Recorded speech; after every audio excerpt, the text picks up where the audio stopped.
Text, our study of Ecclesiastes. The preacher has been invited to speak to the people of God on the topic, what is the meaning of life? It's expressed in the question of the moderator in chapter 1, verse 3. What does man gain by all the toil at which he toils under the sun? In other words, what is the meaning of life? What is the meaning in all the things that we do?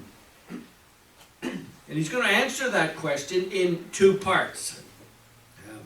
This is the first part here on the screen, and the first part, he's going to talk about the quest that he took to find the meaning of life, and how it actually led him to the conclusion that all is vanity.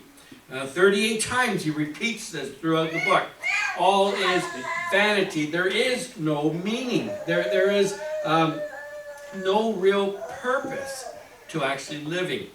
And in the second part, then, he's actually going to give the people advice on how do we live in this world in light of the fact that life is vanity. And at first it sounds kind of bleak, but it really is a very positive message that he has for us. And understanding the vanity of life leads us actually to understanding the meaning of life. Now, that's kind of an oxymoron, but we'll get it more as we go through it. So last week we looked at the first lesson from chapter 1, beginning at verse 12, and it went all the way to the end of chapter 2. So he has set out on his quest to find the meaning of life in the pursuit of happiness. He worked hard. He accumulated great wealth as the result of his wisdom, the knowledge that he had learned, and of all the hard work that he did. And he found meaning in the good things of life because they brought him happiness. So he was thinking happiness is the goal, and therefore the meaning of life is to be happy. He says that the good things are the gifts of God, and they're meant to be enjoyed. All right, but just when we begin to enjoy life, he discovers that along comes this enemy of life called death. And the thought of death right around the corner actually robs him of this joy, of his happiness that he thought would be the purpose and meaning of life. So death becomes the great spoiler. And his conclusion then is happiness is to live in the moment.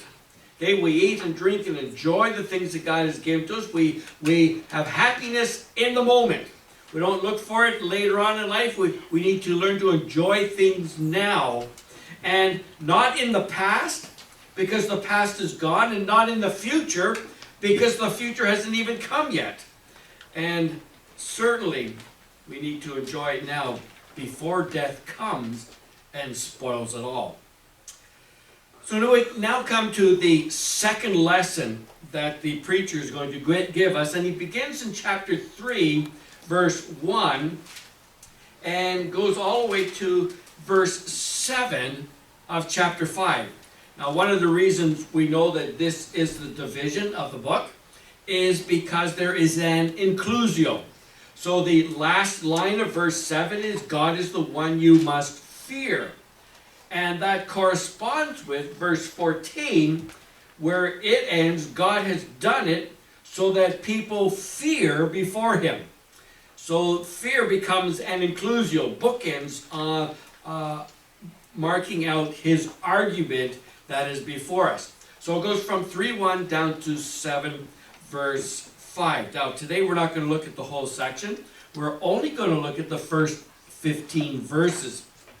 Because I think that there are some specific things in there that we need to understand before we can really move on any further. So have your Bibles open then to Ecclesiastes chapter 3 and verse 1. We've already read the text in our scripture reading, so we're not going to read it again. Okay, so the preacher's quest for the meaning of life was interrupted by the fact that death is a part of life. Okay, it would be great to him in his pursuit for happiness if once he got to this place where he's accumulated everything to be happy, that it would last a long time or last forever. But he discovers it doesn't. In fact, the time that he has is very short. Now, I'm not sure if you realize this or not, but we can actually calculate that King Solomon, who the preacher is a type of, who represents, only lived between 60 and 65 years. Now, I'm 65 years old, and this is as long as Solomon's lived. King David only lived about 70 years. So the lifespan of these people was not all that long. And so to accumulate all of the good things of life that they want, in order to find happiness, once they get there, they discover I got maybe 1 or 2 years left and then I'm dead.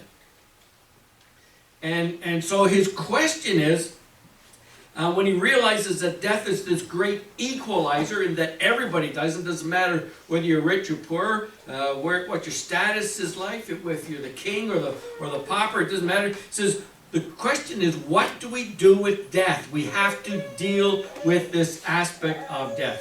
And so he begins here in this second lesson in verse 1 of chapter 3 by saying, for everything there is a season. Now what the preacher is doing here is he's actually referring back to the moderator's poem in chapter 1, verses 4 to 11, where he says that everything has a season. The generations come and go, the sun rises and the sun sets, the wind blows from the north to the south and then swings around and goes from the north to the south again. It's always going around and around, and the water cycles from the streams to the sea to the sky and falls again in the rain to run down the streams. So he's talking about those ever-ending cycles in creation and the preacher here in chapter 1 is saying, for everything there is a season. So all of creation, these seasons were built into it. And he is adding to this weariness of the creation cycles. So he says, not only is there a season, but there is also a time for everything under heaven. So there's seasons, referring back to the moderator's comments in the beginning, but there is also time for every matter under heaven. Look at verse 2. He says, there is a time to be born and a time to die. Well, there it is. Okay? Death is a part of life. You cannot discover the meaning of life without taking into consideration the fact that we all will die. Okay? And notice how this verse is very similar to chapter 1, verse 4. Okay? Again, a generation goes. Okay? There is a time to die. And a generation comes. There is a time to be born. The only difference is that the moderator and the preacher have it in reversed order. Now, verse 2 then continues, a time to plant and a time to pluck up what is planted. So he's talking now about the toil of working. The bulk of the people, the whole society at this point would have been built on agriculture. They were all farmers, which makes Nate smile. Right, there it comes. Okay? They were all farmers, and their whole life was made up of planting and then harvesting. And a whole bunch of stuff in between that is all related to planting and harvesting. So it's talking about the toil, the work. And so again, the question is, what does man gain by all the toil in which he toils under the sun? And what is this toil? It's the work of planting, and it's the work of cultivating, of harvesting the things that you plant.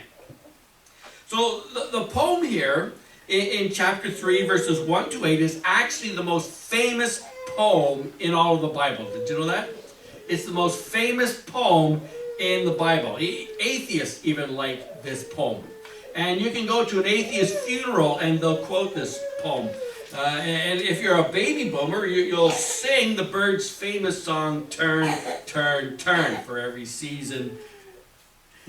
Turn, turn, turn. So, now if you're a baby boomer, you know what we're talking about. I sing it almost every time I hear those first lines. So what the poem does is, there's a number of things that the poem does for us that we need to understand. And we got to be careful, too, that we don't make the poem say things that it is not meant to say. It's not really a positive thing. It's actually a very negative poem. It is to filter in us that weariness, or fill us with the weariness of the repetition of life. So the poem introduces us to this concept of time, and to the fact that time has both a beginning and an end. And specifically the time for each person. And that time for a person begins at his birth and ends at his death. And again, it causes us to ask the question, what do we do with death when we bring it into the picture? So death marks time. It brings our time in this life, in this world, to an end. There is a beginning and there is an end. There is a time to be born and there is a time to die. Now, how many times did we say the word time was in our text in verses 1 to 15? 30. Remember? 30, that's right, Caleb, thank you. 30 times. So the word time is actually repeated 28 times just in the poem. And you'll notice that it's in its literary format, it's coupled into 14 pairs. So a time to be born, a time to die, that's one pair. There are 7 good things in the pair, and there are 7 contrasting things. Now, not all of the contrasting things are bad things, so we don't say it's good and bad. In fact, in some of the couplets, you can't tell which one is the good and which one is the contrast.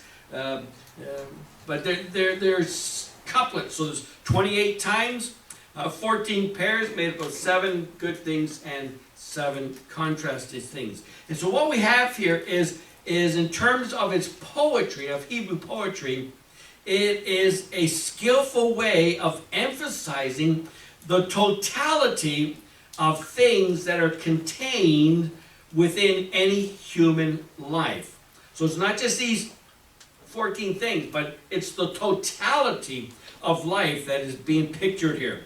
So the preacher is talking about all of time, everything that happens in time. I'm going to look at verse 1 again. For everything there is a season, a time for every matter under heaven. Now we can't write a poem that lists everything, so he does it in these couplets. So with a time to be born and a time to die, all of life is being included there. The whole of life has a time for beginning, it has a time for its end, and a time for everything else that happens between those decisive moments of start and finish. The poem is meant to cover the entirety of one's life. So what it means then is that we need to think clearly about time. And the first thing that it teaches us here, as we understand the repetitiveness and that every single thing in life has a time. In other words, it's been planned, it's built into our existence. The first thing we need to realize is that we are bound by time. And if we are bound by time, then God is not bound by time. God created time, so that means that God is outside of time. He is not influenced by it, and He controls time. Time does not control Him. Whereas because we are bound within time, time actually controls us. We exist in time. In fact, we wouldn't exist at all if there wasn't time. Everything that exists is matter, and matter requires space and time to exist and move. And space, matter, and time, they're all needed to come into existence at the exact moment. Because space cannot exist without time and matter. Matter cannot exist without space and time cannot exist without space and matter. They must come into existence at exactly the same moment. Of course, that refutes any claim of evolutionists, if they really think about it. And what we realize then is that means that space and time and matter, they had to have a beginning. And everything that has a beginning has to have a cause. And the cause of everything is God, because He is outside of those things.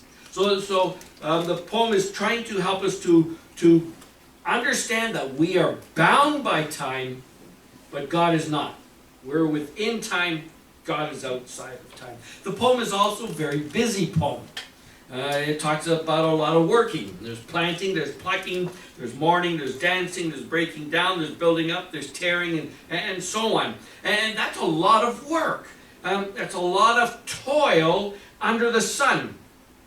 And everything and every activity on earth has its time. The poet is describing what happens under the sun. He is not making moral judgments. And I've read some messages on this where that's the point they come up with, that God is making moral judgments about killing and about war and these kinds of things, but He's not making moral judgments. He's just merely stating the fact that these exist in time under the sun. He's not saying that it's right to kill, only that the killing happens to occur under the sun. There's a time for everything, and everything happens in time. Time determines when certain activities are to be done, like seeding and harvest, and we are slaves to time. We are not in control, and that's the message that comes out when we look at all of these activities. We are not in control. We're not only bound in time, but we are not in control. Now, the poem is also about relationships. Almost every pair in this relationship connects us to other people. So it speaks of the fact that we are relational beings. And most of our lives are taken up just trying to navigate the different stages of our relationships and the effect that those relationships have on us. Okay, we dance at a wedding, and then we mourn at the loss of the one we danced with. We laugh together, and then we weep for the people that we used to laugh with because of what they've done to us. We grow to love some and to hate others. Our times are marked out by relationships. So that a girl who is born, she becomes a daughter. She is a sister.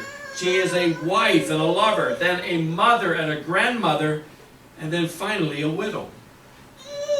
And life is full of all of these relationships, and the relationships complicate living in this world, and it complicates understanding its meaning. The next thing that we understand about this poem and the things that are listed is that it is full of flaws. Life is full of flaws. Okay, there's killing, there's tearing down, there's weeping, there's mourning, there's ripping, there's war. These are all the times of life that we will experience that show us in a very painful way just how far east of Eden we have come. And of course, we have no control over any of these things. We make real and responsible decisions every day of our lives, but the reality is we know that the seasons of life are almost completely out of our hands. Now, the last thing I want you to see in this poem is that it ends with the word peace. It ends with the word peace. And yet we are left without having any peace. Okay, in lesson 1 again, he didn't use the word peace, but he used the word rest. He says, I discovered that I have no rest in my soul, that I realize that there is a longing to be at rest with myself, with the world that I live in, and with the God that created me. And that this happiness doesn't give me the rest that I need. And we saw how in the New Testament that the New Testament drew our attention to the fact that God is drawing his own people into his Sabbath rest. And here he uses the word peace. Now, if you remember back to my Christmas message, it was all about the words of Christmas, and one of the words that we looked at was the word peace. And I told you there, I mentioned to you that the basic meaning of the word peace is completeness or wholeness. In other words, if we are not whole, if we are not complete, we cannot be at peace. But when we are at whole, when we are feeling complete, then we have peace. And it brings to us this whole idea that the core idea about life is that life is complex. And the poem here definitely shows that. Life is complex. It's full of change. It's full of different situations. It's full of different relationships, good and bad. And when these things are all out of alignment, your peace begins to break down. And he gets to the end of this poem, having said all this, and he says, all it does is show me that I don't have peace. And as long as the curse remains, there will never be peace. So the question comes, when is the time for peace? And of course, we're left with no answer. There is a time for everything. But there doesn't seem to be a time for peace. And we can't make it happen. Now that brings us to verses 9 to 15. The purpose of the poem, again, is to leave us feeling weary about life and its complexities and the work that goes into living. It is made up of good times and bad times, and as time moves along, things wear out, things stop working, things get broken or stolen, and whatever happiness that there was in the good things of life is taken up with worry, and that there is not enough time to ever enjoy these things. How are we to find meaning in this kind of existence? And in verse 9, the preacher restates the question that we're trying to answer. Look at the verse 9. What gain has the worker from his toil? Isn't that exactly what the moderator asked in chapter 1, verse 3? How do we find meaning in all the good and bad activity and in all the relationships in life and in death? See, the poem summarizes what happens in time. And the question of verse 9 asks, what is it all for? So there's a time for everything. Life is made up of good and bad, of complex relationships. And at the end of it all, you go in a box and you're laid in the cold, hard ground. And what have you gained after the seasons of life? Peace? No. Nothing. Why? Because you're dead. The rhythms of life carry us along, and they leave us with no lasting success or feeling of deep satisfaction. That's where he wants us to be. Because when we recognize and feel this, then we are finally in a place where we can find what the true meaning is. Now, verse 10, I want you to notice, is also similar to chapter 1, verse 13. Okay, he says, I have seen the business that God has given to the children of man to be busy with. Yeah, he has. And he told us in chapter 1, verse 18 what it is. He says, life is an unhappy business. And the reason it's an unhappy business is that finding meaning in life eludes us to the point that it makes us unhappy. It doesn't matter what we strive for. The meaning eludes us. And this business that God has given to us of living doesn't seem to have any meaning. At least we cannot find what the meaning is in this life. Verse 11 is thought to be the hardest verse to interpret in the entire Bible. I'm just going to give you my take and understanding of it as I fit it into the context. And what I think he is saying here in verse 11 is that he is reminding his audience of what the world was like when God first created it. Verse 11 says, he has made everything beautiful in his time. And it's the past tense. He has made everything beautiful. He did this in the past. He made everything beautiful in his time. His time was 6 days. And in those 6 days, he created everything that exists. And at the end of each day, he declared that it was good. He made all things beautiful in his time. Of course, all of this was before the curse of sin came upon it. It was beautiful, but it's not now. In the garden of God, there was purpose and meaning, but now it's elusive and impossible to know. He says that God has, in this verse, he says that God has put eternity in our hearts, in the human heart. Now, at first, this sounds like a positive thing, to have eternity within our hearts, have this sense that there's more to life than what we actually see. That's a great thing. But what it does is, knowing that there is more, without the ability to discover what that more is, creates frustration and unhappiness and misery and weariness and vanity. Life seems to be nothing but vain attempts.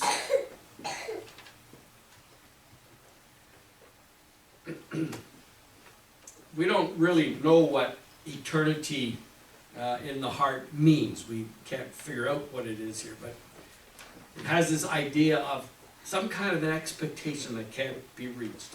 It might be referring to the fact that God has given to us a soul and a spirit, but and that we are created in God's image, so we have an understanding and an inner knowledge that there is a God, but the sinful man is repressing those things. Romans chapter 1, we don't really know what it is, but whatever it is, it's elusive to us.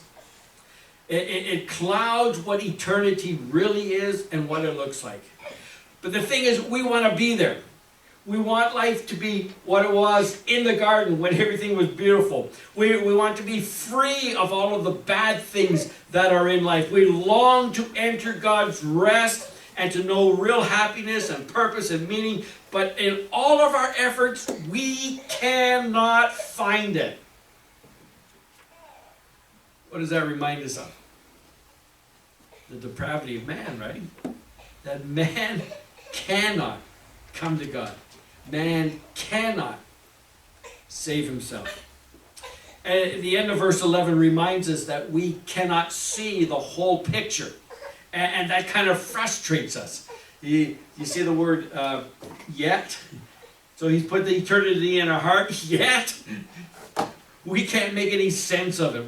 We don't see the whole picture that God has prepared for us. And it reminds us again that God outside of time has planned all of time. That he has a plan that goes from the beginning until the end.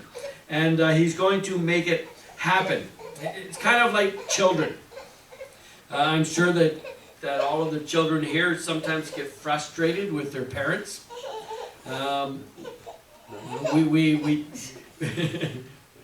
We tell them we tell them when they have to get up. We tell them when they go to bed. We tell them to do their homework. We give them food to eat, and when they don't like it, we say you've got to eat it anyways. And we put all of these boundaries on them. When they get a little older, we tell them you can go here, you can go there, but you don't dare go here and you don't go there. And we give them curfews as to when they need to come back in. And children can become very frustrated with their lives simply because they don't know what the parents know. They don't know that the parents have these routines and have these rules to actually make us feel secure. That they are managing a whole household. That they need to put plans together so that they make sure that the one who's going to swimming gets there on time, and the one who's going to gymnastics gets there on time, and that there is time for preparing dinner and for cutting the grass and taking out the garbage and getting to church. So we get frustrated with God because we don't see the big picture. And so verse 14 reminds us that whatever God does endures forever. God's got a plan, and there's nothing we can do to change it anyways. He is sovereign. He is in control of everything. And he's going to accomplish his plans, and he's going to bring about that big picture. And everything that God is doing will make everything beautiful once again. See, part of being wise in this world is learning to accept the fact that we have limited access to the big picture. Well, that means that we're not in control. We can let God be in charge. We can let God be in control. But what does that take? It takes what? T-R-U, trust. It takes trust. And God asks us to live by faith and to trust Him. Look at the end of verse 14. We have the phrase there, God has done it so that people fear before Him. Now, He's not talking there about being afraid. He's not talking about hiding and quivering because, oh no, what is God going to do to me? He's not talking about that. He's talking about trusting God. God has put together a plan for the redemption of mankind and for the redemption of the beautiful world, to make it beautiful once again. He has done it.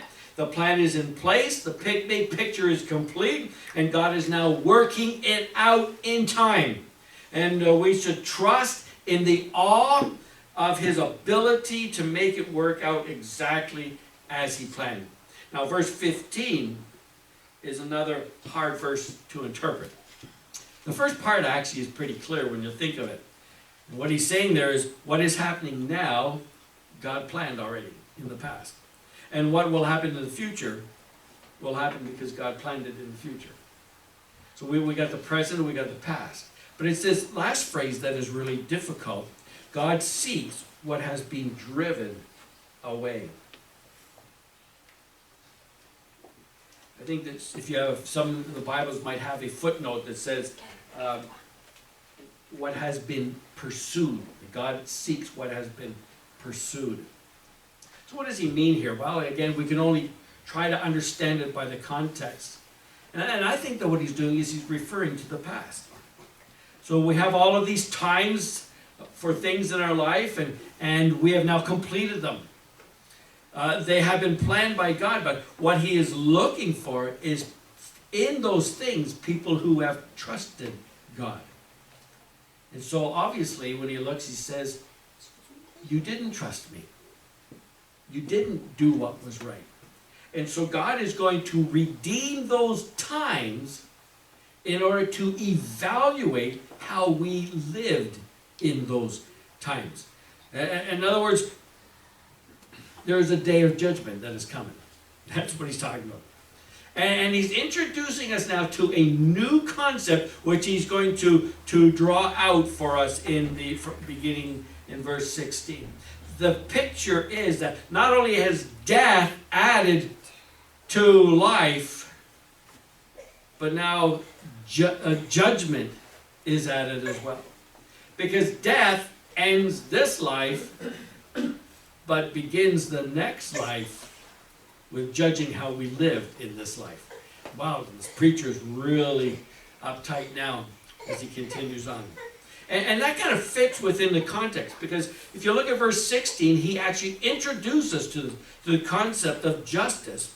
And he talks throughout there about seeing wickedness and seeing oppression, seeing envy and seeing pride, and all of this in his search for meaning. And the preacher is telling us that consequences, being held responsible for the things we do, brings meaning to life. It certainly affects the way we live, because knowing that there are consequences makes us live differently. Well, what's our conclusion? How do we conclude here? I think the major point of the preacher's lesson here in this first part of it is that we don't have to understand. No, We don't need to understand or be in control. We don't need to understand or be in control.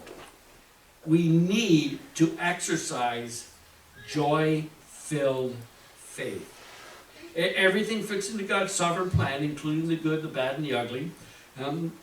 But knowing that God is outside of time, that he sees the beginning from the end, and that one day he will bring both the righteous and the wicked to judgment, should stop us from needing to be in control of everything that happens to us. The message is not that life is full of good and bad, and therefore just roll with the punches. That's not what he's saying. He is saying the message is that life is full of good times and bad times that we cannot control, because it is part of the pattern and plan of the big picture that God does control. And that's a big difference. Because just to roll up your sleeve and say, well, I guess this is the way it is, that doesn't bring any kind of security at all. But knowing that I don't need to understand, I don't need to see the big picture. All I need to do is trust that God is in control and that he has it all planned out and everything is for our good, makes me live by faith.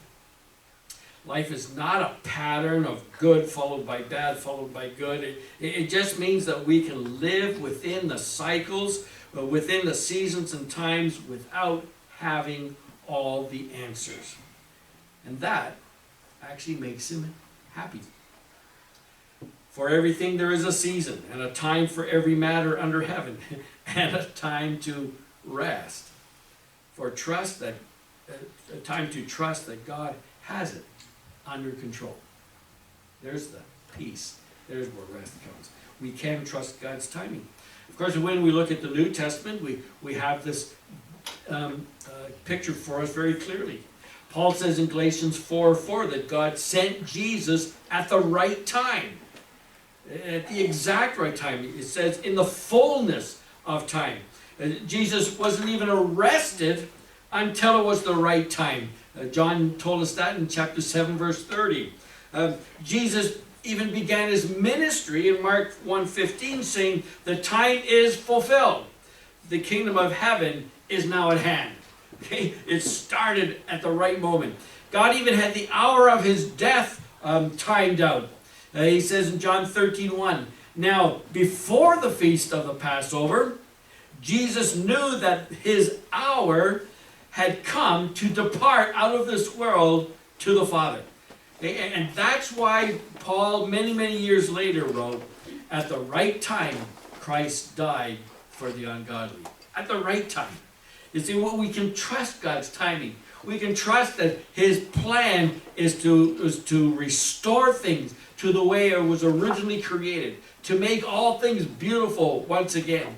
And that we need to go through all of the heartache and headache and difficult things that life throws at us, because it's all leading and forward to the point in which everything will be beautiful once again. To the Jews that were trying to find meaning and purpose for their lives after spending 70 years in Babylonian captivity, that they're being reminded that in his time God will send the king, and they need to prepare for his coming. And that activity gave them purpose. We don't need to know when. We don't need to understand how. We don't have to have all our questions. All we know is that God wants that city ready, and we're going to make it ready. They are not only to live by faith, but they're also to walk in holiness. And for you and me, we find meaning and purpose in knowing that we are, right now, we're helping God build his kingdom. And we do that by proclaiming the gospel and preaching the gospel to the lost in the world. And we're going to do this until he comes. What was Jesus' last words about the Lord's table? Do this as often as you remember me until he returns, until he comes. You see, we're waiting for the same king that these people in Jerusalem did. And he is coming. What's our lessons? Well, we should embrace the beauty of God. God's comprehensive control of everything. Embrace it. God is in control. And secondly, we should, under the sunlight of God's sovereignty, we should live by faith and walk in holiness. And thirdly, because of God's enduring, complete, and just providence, we should fear God in awe, in trust, and in worship. Okay? Listen, friends, because of what Jesus has done, God is once again making all things beautiful in His time. Amen.